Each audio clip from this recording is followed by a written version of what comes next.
अस्सलामुअलैकुम। मैं अपने ससुर के साथ अकेली रहती थी। शोहर बैरून मुल्क चला गया।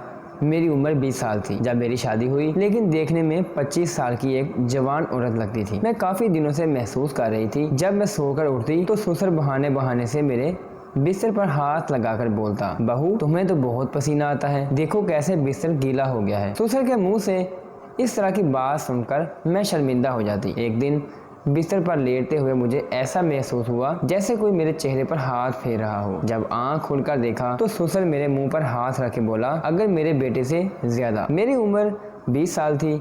मेरे लिए रिश्ता तलाश किया जा रहा था। मेरे वालिद साहब कहते थे कि ऐसी जगह रिश्ता करना है जिनका घर अपना हो और लोग बहुत अच्छे हों, और मेरी माँ का कहना था कि ज़्यादा बड़ा ख़ानदान नहीं होना चाहिए। इस तरह एक रिश्ता मिल गया जिसमें मेरा शोहर और सिर्फ इसके वालिद साहब ही थे, जो एक घर में रहते थे।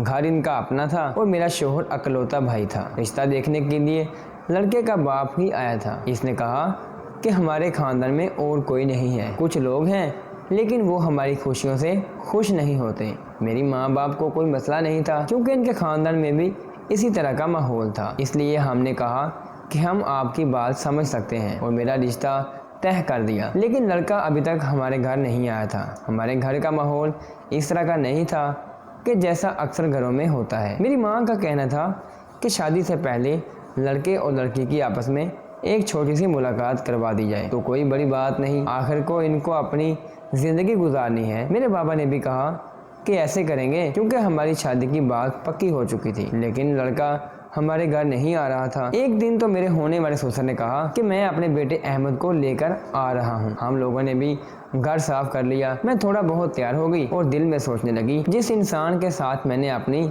सारी जिंदगी गुजारनी है, इससे थोड़ी बातचीत हो जाएगी। जब मेरे सर घर पे आए तो अकेले थे। इनके साथ मेरा होने वाला शोहर नहीं था और वो वजाहत भी पेश कर रहे थे। उन्होंने कहा कि अचानक से कोई काम आ गया था। मेरी माँ ने भी बात को संभाल लिया और कहा कि कोई बात नहीं, ये तो उसी का घर है, अब तो आना जाना लगा रहेगा। लेकिन वो हैरान थी और सोच रही थी कि वो हमारे घर क्यों नहीं आना चाहता। इसे कुछ तो करना चाहिए था। क्या वो खुद अपनी होने वाली बीवी को नहीं देखना चाहता था, या वो ज्यादा ही शर्मा रहा था? लेकिन आजकल तो लड़कियां भी इतना नहीं शर्माती हैं, तो वो क्यों शर्माता? फिर मेरी शादी की तारीख भी आ ही गई और हम दोनों की शादी हो गई। मैं अपने घर में आई तो मैंने देखा कि वाकई इस घर में कोई औरत नहीं रहती थी, इसीलिए इस घर का बुरा हाल था। मुझे इस घर को साफ करने में 1 महीना लग गया। इस सब के दौरान मेरे शोहर का रवैया मेरे साथ बिल्कुल भी अच्छा नहीं था। दुनिया वालों ने हम लोग बिल्कुल ठीक थे और रवायत के से भी ठीक जा रहे थे, लेकिन इस रिश्ते में कोई मोहब्बत और एहसास नहीं था। हम लोग इसी तरह जिंदगी गुजार रहे थे जैसे बस अपना फर्ज पूरा कर रहे हैं। जैसे हमारी शादी को 10 साल हो चुके थे। मुझे ऐसी जिंदगी नहीं गुजारनी थी। एक अकेले घर में आने का कोई तो फायदा होना चाहिए था। यहाँ तो मेरी कोई सास भी नहीं थी और ना ही कोई नंद थी। कोई इस तरह की औरत नहीं थी जो मुझे मेरी मर्जी से मना करती। लेकिन मेरा शोहर मेरा साथ नहीं दे रहा था। जब चाहते कहीं बाहर भी जा सकते थे, लेकिन कहीं पर सैर के लिए जाना होता तो दूर वो मुझे शहर में भी कहीं लेकर नहीं जाता था। एक दिन मुझे बाजार जाना था तो इसने कहा कि मेरे ससुर के साथ चली जाओ, और मैं इनके साथ ही चली गई। इनका नाम असलम था। वो बहुत अच्छे इंसान थे। 1 महीना मुझे ये घर सेट करने में ही लग गया। मैं काफी ज्यादा मसरूफ रहती थी और जब महीना गुजर गया तो तब मेरे शोहर ने बताया कि वो तो बाहर के मुल्क जाना चाहता है। हमें पहले बताया गया था कि वो बाहर के मुल्क में काम करता है, लेकिन ये भी बताया था कि शादी के बाद वो नहीं जाएगा, यही कोई कारोबार शुरू करेगा। क्योंकि मेरे बाबा को इस बात से एतराज़ था। वो कहते थे कि जो लोग अपनी बीवियों से शादी करके खुद बाहर के मुल्क चले जाते हैं, इनकी बीवी तो बेवा ही हो जाती है, क्योंकि जिस औरत के साथ इसका शोहर ही नहीं होता वो सुहागन भी नहीं होती है। लेकिन मेरी माँ को इस बात से कोई मसला नहीं था। मेरी माँ कहती थी कि यहाँ पर रहेगा 2 पैसे कमाएगा, और आजकल तो 2 पैसों में गुजारा नहीं होता। अगर वहाँ पर रहेगा तो 2 पैसे ज़्यादा कमा लेगा तो अपने बीवी बच्चों के काम आएगा, और कौन सा वहाँ सारी ज़िंदगी वहाँ रहेगा। 2-4 साल मेहनत करने में कोई बुरी बात नहीं है। मेरी माँ ने मुझे ये भी कहा कि अपने शोहर को जाने दो। ये शोहर जब सर पर सवार हो जाते हैं ना, तो इंसान का दिल भी तंग हो जाता है। वहाँ पर रहेगा तो तुम इससे सामान मंगवाया करना। अगर अब तुमने इसे रोका तो कहेगा कि मेरी बीवी ने मुझे जाने नहीं दिया, ये मेरी तरक्की के रास्ते में खड़ी हो गई थी, और तुम्हारी कौन सी इससे मोहब्बत की शादी है। तुम यहाँ पर आराम से रहो, इसको जाने दो। मुझे तो समझ नहीं आ रही थी कि मैं अपने माँ बाप की बात मान लेती या फिर अपनी माँ की।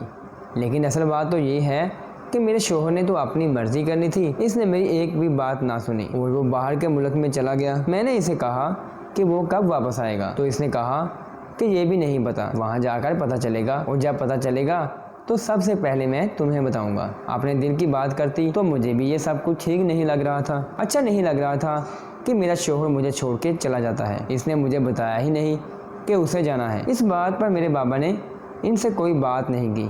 मैंने कहा कि कम से कम इनसे पूछे तो सही कि उन्होंने हमसे झूठ क्यों बोला। अगर ऐसी बात थी तो वो हमें पहले बता देते ताकि मैं दिमागी तौर पर तैयार होती। पर बाबा ने कहा कि हम लड़की वाले हैं, ज़्यादा सवाल नहीं कर सकते। मेरा शोहर तो ऐसे गया कि जैसे यहाँ से जाके बहुत ज़्यादा खुश था। 3-4 दिन तो उसने मुझे फ़ोन ही नहीं किया, जबकि कहा था कि फ़ौरन ही फ़ोन करेगा। इसके बाद भी वो फ़ोन नहीं करता था। 15 से दिन ऐसे ही गुजर गए थे। मैंने अपने ससुर से पूछा कि क्या वो आपको कॉल करता है, तो उन्होंने कहा कि मुझे भी एक दफ़ा कॉल की थी, खैर खैरियत से पहुँच गया था। मैंने कहा कि मुझे तो नहीं बताया। तो मेरे ससुर ने कहा कि बेटा वहाँ के माहौल में सेट होने में थोड़ा टाइम लगता है, और फिर वहाँ का टाइम यहाँ का वक्त अलग अलग है ना। इसका काम भी बड़ी मेहनत वाला है। वो जैसे ही सेट हो जाएगा सबसे तो पहले तुम्हें कॉल करेगा, क्योंकि तुम उसकी बीवी हो। लेकिन इसने मुझे पूरे 1 महीने तक कोई कॉल नहीं की, और इसके बाद भी कॉल की तो अपने बाप के कहने पर, क्योंकि मैंने सुन लिया था कि मेरे ससुर क्या कह रहे थे कि बीवी को कॉल क्यों नहीं करते हो। बाकायदा इसको डांट रहे थे। इसने तब कहीं जाकर मुझे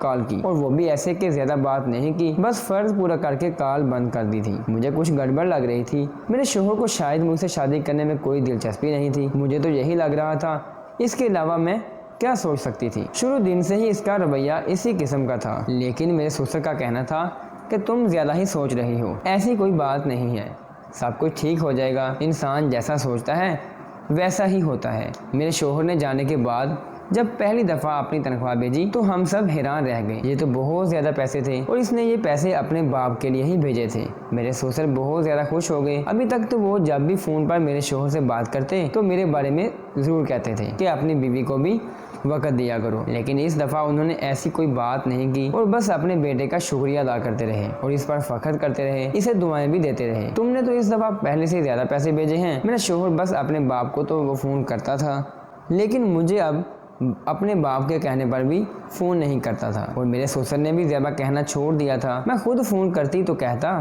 कि मैं मसरूफ़ हूँ, और मेरा भी दिल ना करता कि मैं बार बार इसको तंग करूं। लेकिन मुझे याद आती थी अम्मी अब्बू के पास चली जाती तो दिल थोड़ा हल्का हो जाता था। इस तरह पूरा महीना गुजर गया, और फिर एक दिन मैंने अपने बिस्तर पर कुछ अजीब देखा। मैंने देखा कि जब मैं सुबह उठी तो मेरे बिस्तर पर सौंफ के दाने पड़े थे। मैंने कहा कि यहाँ बैठकर सौंफ किसने खाए हैं? मैंने तो नहीं खाए थे। खैर मैंने बिस्तर झाड़ दिया और इस बात पर ज़्यादा तवज्जो नहीं दी। लेकिन शाम को एक और बात हो गई जिस पर मुझे ज़्यादा तवज्जो देने की ज़रूरत थी। वो ये है कि मेरे ससुर मेरे शोहर के साथ फ़ोन पर बात कर रहे थे, तो मैं फ़ौरन चली गई और मैंने कहा कि मेरी बात करवा दें। अभी मेरा इतना ही कहना था कि उन्होंने खुद ही फ़ोन बंद कर दिया और मुझे कहा कि कॉल बंद हो गई है। मैंने खुद इनको फ़ोन बंद करते हुए देखा था। आखिर वो क्यों नहीं चाहते थे कि मैं अपने शोहर से बात करूं? उन्होंने कहा कि वो बहुत मसरूफ़ है। वैसे ही फ़ोन बंद करने वाला था, लगता है कॉल खुद ही बंद हो गई। दूर से फ़ोन आए तो ऐसा ही होता है बेटा, तुम जाओ जल्दी जल्दी खाना लगा दो, मुझे बहुत भूख लगी है। मुझे काफ़ी मायूसी हुई। मैंने सोचा कि अपने घर जाके अपने शोहर को कॉल करूँगी। मैं अपने अम्मी अब्बू के घर गई। वहाँ पर मैंने अपने अब्बू के फ़ोन से अपने शोहर को कॉल मिलाई, लेकिन इसने मुझसे बात ही नहीं की। कहने लगा कि मैं बहुत मसरूफ़ हूँ, जबकि अगर 2-4 मिनट मुझसे बात कर लेता तो क्या हो जाना था। मुझे काफ़ी मायूसी हुई। मेरे माँ बाप को भी अंदाज़ा हो गया। उन्होंने कहा कि क्या वो तुम्हें फ़ोन नहीं करता? तो मैंने कहा नहीं, ऐसी कोई बात नहीं, लगता है आज ही मसरूफ़ थे। इनको इस बात के बारे में क्या बताती जो अभी मुझे खुद ही समझ नहीं आ रही थी। वो बिला वजह परेशान हो जाते। रात हुई तो फिर से मेरे बिस्तर पर सौंफ के दाने पड़े थे। इस बात पर ज़्यादा हैरान थी कि हमारे घर में सौंफ थे ही नहीं, फिर मेरे बिस्तर के ऊपर ये सौंफ कहाँ से आ जाते थे। आजकल मेरी तबीयत भी ख़राब रहने लगी थी। मेरी तबीयत की खराबी की कोई वजह नहीं थी। मेरी अम्मी ने कहा कि कहीं तुम्हें माँ तो नहीं बनने वाली, तो मैंने जाकर चेक करवा लिया, लेकिन ऐसा भी कुछ नहीं था। इस दिन मेरे घर में मेरी एक कज़न भी आई हुई थी जो मेरी बहुत अच्छी दोस्त थी। मैं अपनी अम्मी को सब कुछ नहीं बताती थी, लेकिन इसको बता दिया तो इसने कहा कि ये सब बिल्कुल भी नॉर्मल नहीं है। तुम तो अच्छी खासी खूबसूरत और जवान हो, तो तुम्हारे शोहर की तुम्हारे साथ शादी हुई है, जैसा भी मर्द हो बेशक इसकी तीसरी शादी ही क्यों ना हो, वो अपनी बीवी को कभी भी इस तरह से नज़रअंदाज नहीं कर सकता। वो तुम्हें शादी के 1 महीने बाद ही छोड़ के चला गया। मैंने कहा कि वो 1 महीने में भी कौन सा अच्छा गुजरा था, इसमें भी तो मैं घर में ही मसरूफ थी, क्या मेरी गलती है? तो इसने कहा कि नहीं, मुझे तुम्हारी कोई गलती नहीं लग रही, मुझे तो कुछ और ही लग रहा है। मैंने कहा क्या मतलब? तो इसने कहा मैं कुछ नहीं कहना चाहती, मेरे मुंह में खाक, ऐसा न हो कि मेरा लगाया हुआ अंदाजा ठीक हो जाए। तुम अपने शोहर से बात करो और अगर वो तुमसे बात नहीं करता तो इससे सवाल करो, क्या उसे तुम्हारी याद नहीं आती है? मैं बहुत ज़्यादा बीमार रहने लगी थी, शायद इसलिए कि मेरा शोहर मेरे पास नहीं था। मैंने अपने शोहर से बात करने की कोशिश की तो इसने कहा ना तो तुमको 16 साल की लड़की हो और ना ही मैं, और ना ही ये हमारी मोहब्बत की शादी है, हम एक दूसरे की याद में तड़पते रहेंगे। मैं यहाँ पर रोजगार कमाने के लिए बैठा हूँ। मेरे शोहर को देखकर ऐसे लगता था कि जैसे इसके अंदर दिल ही नहीं है। मैं कोई ऐसी वैसी गई गुजरी तो नहीं थी, अच्छी भली खूबसूरत लड़की थी और मेरे शोहर की ये पहली शादी थी, लेकिन ऐसा लगता था कि जैसे उसे औरतों में कोई दिलचस्पी नहीं है। मैं रोज सुबह उठती तो मेरे बिस्तर पर सौंफ पड़े होते थे। अब मुझे समझ नहीं आ रहा था ये सब कुछ क्या हो रहा है। मेरे पूरे घर में तो सौंफ थे ही नहीं। एक दिन मेरे शोहर के खानदान में से एक औरत ने हमारी दावत की। इसने कहा कि तुम्हारा शोहर तो जल्द ही वापस चला गया, लेकिन तुम्हारी दावत तो हमने करनी थी। जब मैं इनके घर गई तो इनके घर में कुछ चीज़ें बनी हुई थी जो दीवार से लगाई गई थी, बहुत ज़्यादा प्यारी लग रही थी। मैंने कहा कि ये किसने बनाया? तो इसने कहा कि ये तुम्हारे शोहर ने बनाई है, इनको इन सारी चीज़ों का शौक है। मैंने कहा कब से? तो वो बताने लगी कि वो ऐसी चीज़ें बनाता रहता है और हमारे ख़ानदान का सबसे ज़्यादा आशिक मिजाज लड़का वही तो था। मैंने कहा कि आशिक मिजाज, ये लफ्ज़ तो मेरे शोहर के लिए बिल्कुल भी मुनासिब नहीं था, क्योंकि मैंने इसके अंदर ऐसी कोई हरकत नहीं देखी। इसने तो अपनी बीवी से भी कभी प्यार से बात नहीं की। तो वो लड़की मुझे कहने लगी कि एक दफ़ा तो वह मेरे पीछे ही पड़ा हुआ था, लेकिन मैं तो इससे उम्र में बड़ी थी, मुझे लगता था कि मजाक करता है। फिर ऐसा लगने लगा कि शायद संजीदा है। लेकिन खैर, मेरी शादी कब से हो गई है और मैं तो 2 बच्चों की माँ भी बन गई हूँ। अल्लाह तुम्हारे हाँ भी खुशखबरी लाए। मैंने पूछा कि तुम वाकई मेरे शोहर के बारे में बात कर रही हो? तो इसने बताया कि हाँ, क्यों हो, तुम ऐसे ही क्यों कह रही हो? हम कहते थे कि जिस लड़की से भी इसकी शादी होगी वो बहुत ही ज्यादा खुशकिस्मत होगी, क्योंकि इसकी तो आवाज़ भी बहुत अच्छी है और ये गाना भी बहुत अच्छा गाता है। और फिर मर्द अपनी बीवी के लिए गाना नहीं गाएगा तो और किसके लिए गाएगा? क्यों, क्या हुआ? इसने तुम्हें कोई गाना गाकर नहीं सुनाया? मुझे तो ऐसा लग रहा था कि जैसे कि मेरे शोहर की नहीं बल्कि किसी और की बात कर रही है। फिर मैंने ये बात कहना शुरू कर दी कि मैं तो मजाक कर रही थी, वो बिल्कुल वैसे ही जैसे आप बता रही हैं। मैं इनको क्या बताती कि यहाँ पर तो मामला बिल्कुल ही अलग थे। मैं बहुत ज़्यादा परेशान रहने लगी थी। शायद इसी परेशानी की वजह से मेरी तबीयत खराब हो रही थी। एक दिन मैंने देखा कि मेरा कमरा बिल्कुल खाली था और मैं अभी बिस्तर साफ करके गई थी। फिर कुछ देर के बाद मेरे ससुर मेरे कमरे में चले गए। रात होने वाली थी और सोने से पहले मैं सारे काम खत्म कर रही थी। मैंने सोचा कि उनका मेरे कमरे में क्या काम है, लेकिन मैं उनके पीछे नहीं गई, क्योंकि जाहिर है मैं इनसे इनके पीछे कैसे जा सकती थी। वो थोड़ी देर बाद वहाँ से वापस आ गए। इनके हाथ में कोई चीज़ भी नहीं थी। मैं सोचने लगी कि शायद किसी चीज़ की जरूरत होगी तभी वो अंदर गए होंगे, लेकिन मैं उनसे सवाल नहीं कर सकती थी। ये पूरा घर उनका था।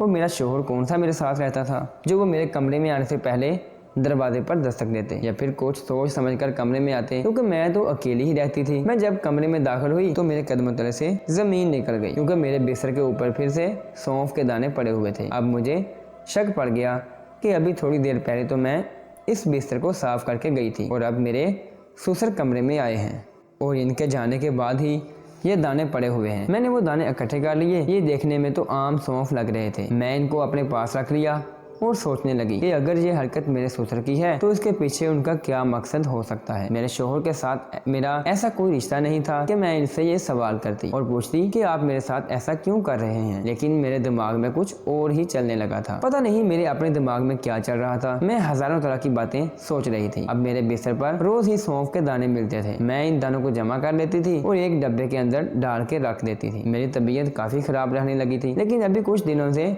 मैं बिल्कुल ठीक थी। मेरे शोहर का रवैया तो इस तरह का हो गया था कि अगर मैं इसे 2 महीने भी कॉल ना करती तो वो मुझे गलती से कॉल क्या एक मैसेज भी नहीं करता था। और मेरे ससुर भी अब मेरे साथ अजीब रवैया रख रहे थे। उन्होंने भी मुझे इस तरह से इस्तेमाल करना शुरू कर दिया था कि मैं सिर्फ इस घर के काम करने के लिए हूँ। पहले तो फिर मेरे साथ कुछ पूछ लेते थे कि कोई चीज़ चाहिए या नहीं, कहीं जाना है तुम्हें? तो मैं छोड़ आता हूँ। अब तो उन्होंने बिल्कुल मुझे एक कोने में रख दिया था, जैसे मैं इस घर का फर्द नहीं बल्कि कोई फर्नीचर हूँ। मैंने ये बात किसी को नहीं बताई थी। एक दिन मैंने वही सारे सौंफ जो मैंने एक हफ्ते से जमा कर रही थी, इनको पीस के अपने ससुर के लिए बनाई गई चाय में डाल दिए और इनको चाय पिला दी, क्योंकि वही मेरे बिस्तर पर सौंफ के दाने रख रहे थे। इनका मकसद क्या था, मुझे ये जानने के लिए मुझे ये सब कुछ करना ही पड़ा। मैं इनको चाय पिला दी और बाद में अपने कमरे में आ गई। थोड़ी देर तो कुछ भी ना हुआ। मैं समझने लगी कि मैं वहम कर रही हूँ, लेकिन फिर अचानक इनके कमरे से अजीब आवाजें आने लगी कि जैसे इनका सांस बंद हो रहा है। इनकी तबीयत बहुत ज्यादा खराब हो गई। मैंने साथ वाली औरत के शोहर को बुलाया और इससे मदद मांगी। वो इनको अस्पताल ले गया तो डॉक्टर्स का कहना था कि इनको किसी ने जहर दिया है। मेरे कदमों तले से